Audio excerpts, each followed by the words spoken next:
capítulo 9, Abraçando os fardos de ser ocupado demais. Diagnóstico 7. Você sofre mais porque não espera sofrer nada. Após diversos capítulos com listas de 10 ou 7 ou 3 itens, pelo menos não eram 40 ou 144 mil, permita que eu comece este capítulo com a conclusão. A razão de estarmos ocupados é que supomos que devemos estar ocupados. E isso pode parecer estranho para quase terminar um livro sobre a nossa extrema ocupação. Tenha em mente, porém, que este é o último dos 7 diagnósticos, não o único. Se fosse o único ponto do livro, você certamente pensaria: ótimo, a vida vai começar a piorar. É para eu me sentir assoberbado? Eu deveria estar negligenciando a minha família e estressado por conseguir somente 4 horas de sono. Legal, acho que vou mandar a criançada para o taekwondo. Escrevi os outros capítulos do livro porque essa não é a maneira como devemos nos sentir. A ocupação pode ser um grande problema. Ela vem com sérios perigos espirituais e há uma razão pela qual este não é o único capítulo do livro. E também é uma das razões pelas quais este é um dos capítulos. Eu não quero que você pense que o melhor que fazemos por nós mesmos e pelo mundo é rejeitar todo pedido difícil, viver pelo lazer e nos dar um gigantesco festival do eu. Não quero que pense que trabalhar muito seja o problema, ou que sacrificar-se pelo próximo seja o problema, ou que o sofrimento seja necessariamente o problema. Se tiver criatividade, ambição e amor, você estará ocupado. Temos de discipular as nações. Temos de trabalhar com as mãos. Temos de amar a Deus com a nossa mente. Devemos ter filhos e cuidar bem deles. Não é pecado estar ocupado. E não é errado ser ativo. O excesso de ocupação, conforme eu tenho diagnosticado, é tanto o estado da mente e doença do coração, quanto um fracasso em gerenciar o tempo. Mas é possível viver os seus dias em um frenesi de trabalho árduo, servir e levar as cargas dos outros, fazendo-o com caráter reto e a dependência correta em Deus, de modo a não sentir-se numa superocupação. Pelo mesmo indício, é possível sentir-se incrivelmente estressado e agitado, enquanto na verdade está fazendo bem pouco. O antídoto à ocupação desenfreada da alma não é a indolência ou indiferença. O antídoto é repouso, ritmo, morte do orgulho, aceitação de nossa própria finitude e confiança na providência de Deus. A ocupação nociva não é estar ocupado trabalhando, mas a ocupação que se esforça demais com coisas erradas. É ocupar-se tentando agradar as pessoas, ocupar-se tentando controlar os outros, ocupar-se tentando fazer as coisas para as quais não fomos chamados. Sendo assim, por favor, não entenda de minhas palavras que trabalhar é ruim e levar as cargas uns dos outros é prejudicial. Isso faz parte da vida, faz parte de ser cristão. Quando Tim Keller, ao escrever para o New York Times, diz: os puritanos transformaram o trabalho em virtude, evidentemente esquecendo-se de que Deus o tivesse inventado como punição. Ele estava errado quanto aos puritanos e errado quanto a Deus. Fomos feitos para cultivar o jardim de Deus, povoar e dominar a terra. As dores e os espinhos eram maldições, mas não o trabalho em si. Fomos criados para nos ocuparmos com o trabalho. Servir é sofrer. Uma das razões pelas quais temos uma luta tão grande com estar ocupado é que não esperamos que seja uma luta. Muitos cristãos no Ocidente, e eu me coloco entre os principais, conseguem viver facilmente com a presunção tática de que não deveríamos sofrer. Corremos o risco de algum dia ter um câncer. É possível que percamos o emprego por um tempo. E pode até ser que recebemos um daqueles telefonemas aterrorizantes no meio da noite. Essas são perdas horrorosas, mas no dia a dia não esperamos sofrer. E quanto menos nós esperamos sofrer, mais arrasador será o nosso sofrimento. Simplesmente não pensamos em nossa ocupação como parte possível de nossa cruz. E daí, se ser mãe de criança pequena não é tão fácil assim? E daí, se pastorear uma congregação terá muitos desafios? E daí, se ser amigo ou apenas ser cristão exige um consumo de muito tempo, carregar fardos pesados, ter um trabalho gloriosamente atarefado e doidamente ineficiente? Em seu excelente artigo Servir é Sofrer, Edith Fernando escreve sobre utilizar nossos dons em meio à bruma da fadiga. Ele explica como as pessoas frequentemente condoem-se por eles servirem um país como Sri Lanka, uma terra devastada pela guerra e que hostiliza a evangelização. Ele admite que o ministério naquele país pode ser muito difícil. Um obreiro de seu ministério foi brutalmente assassinado em um assalto. Mas o maior sofrimento vem do povo com o qual ele trabalha. Quer vivamos no Oriente, quer no Ocidente, sofreremos se formos dedicados às pessoas, diz Fernando. Em seguida, ele conta uma história que deverá fazer com que nós, do mundo desenvolvido, nos despertemos e anotemos.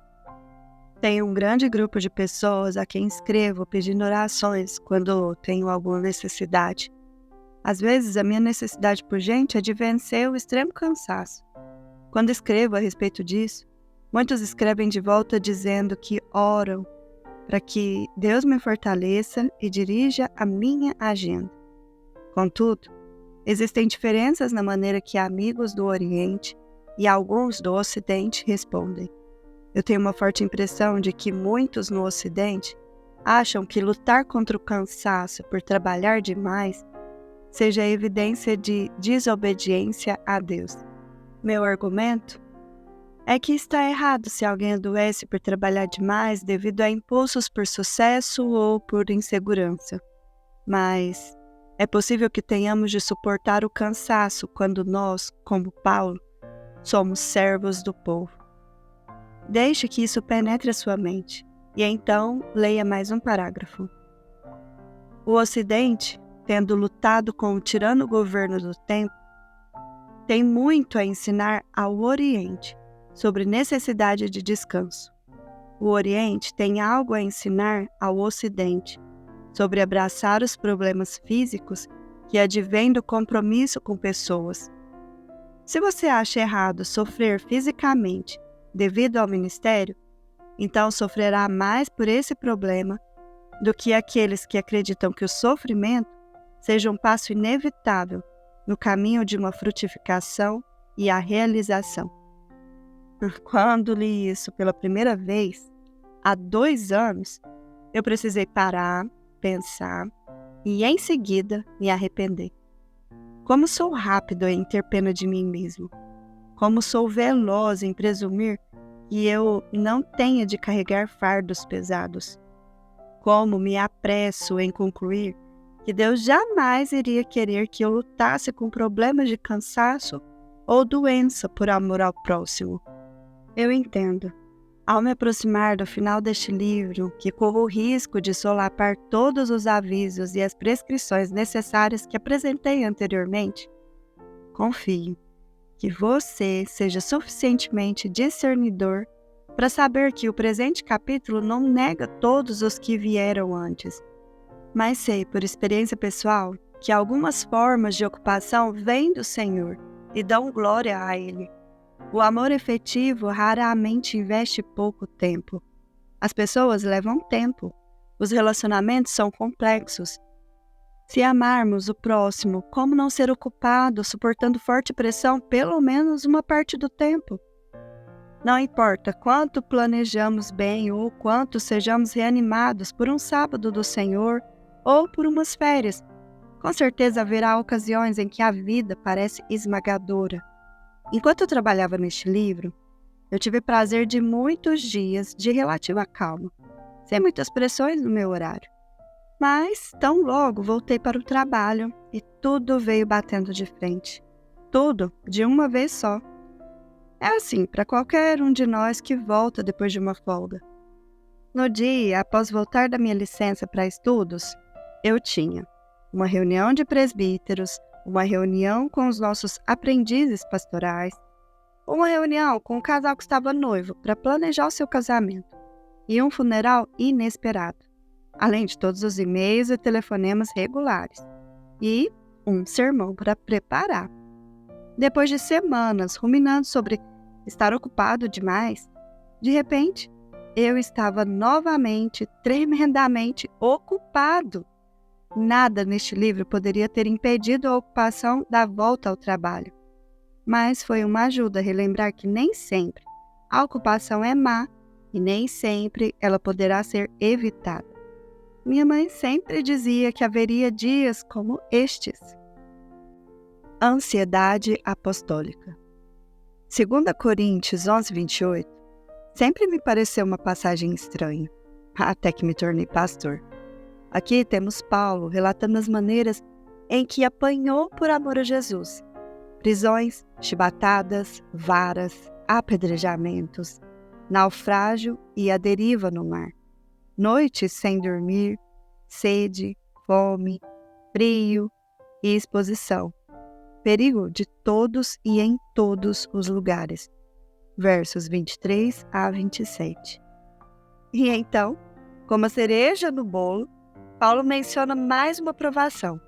Além das coisas exteriores, há o que pesa sobre mim diariamente. A preocupação com todas as igrejas. Versículo 28. Esse é o apóstolo Paulo, aquele que contava como alegria gastar e ser gastado por seu povo. 12:15. Aquele que estava entristecido, porém alegre. 6:10. Esse é o Paulo que enfrentou toda espécie de oposição inimaginável e ainda aprendeu a estar contente. Filipenses 4:11. E não estar ansioso sobre coisa alguma. Capítulo 4, verso 6. E aqui ele admite, com tudo mais que já suportou, ainda sente a pressão e a ansiedade diárias por todas as igrejas. Desde que me tornei pastor, eu tenho encontrado conforto incomum nesse versículo. Não é que tenha realizado o que Paulo fez ou sofrido o que ele sofreu, mas todo ministro autêntico sentirá esse fardo por sua igreja. E Paulo tinha diversas igrejas a pesar sobre ele. Mesmo que você não seja pastor, você sabe bem sobre o que Paulo está falando. Ele se refere à dor dos relacionamentos humanos. Nota: esta última sessão foi adaptada do meu artigo pastoral, Pressão Pastoral e Ansiedade Apostólica, em Tablet, agosto de 2011.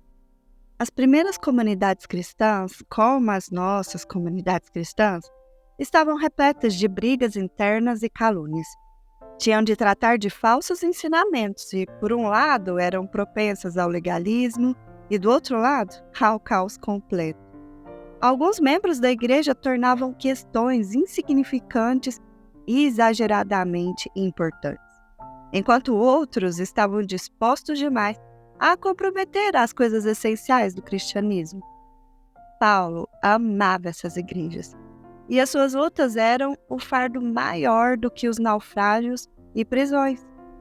Não me surpreendo que Paulo tenha sentido pressões todos os dias.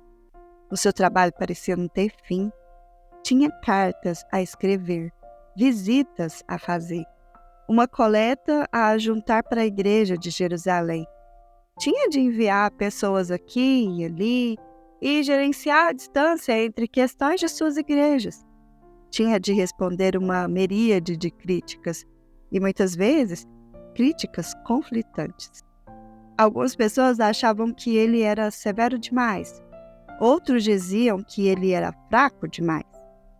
Algumas de suas igrejas eram povoadas de ascetas que achavam que Paulo era demasiadamente mundano, e outras eram licenciosas e achavam que Paulo era eticamente exigente demais.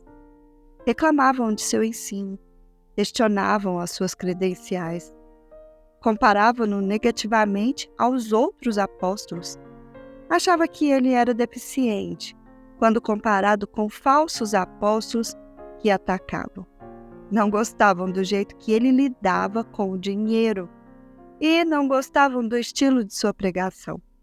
Não gostavam do modo como faziam seus planos de viagem. Não gostavam de sua disciplina.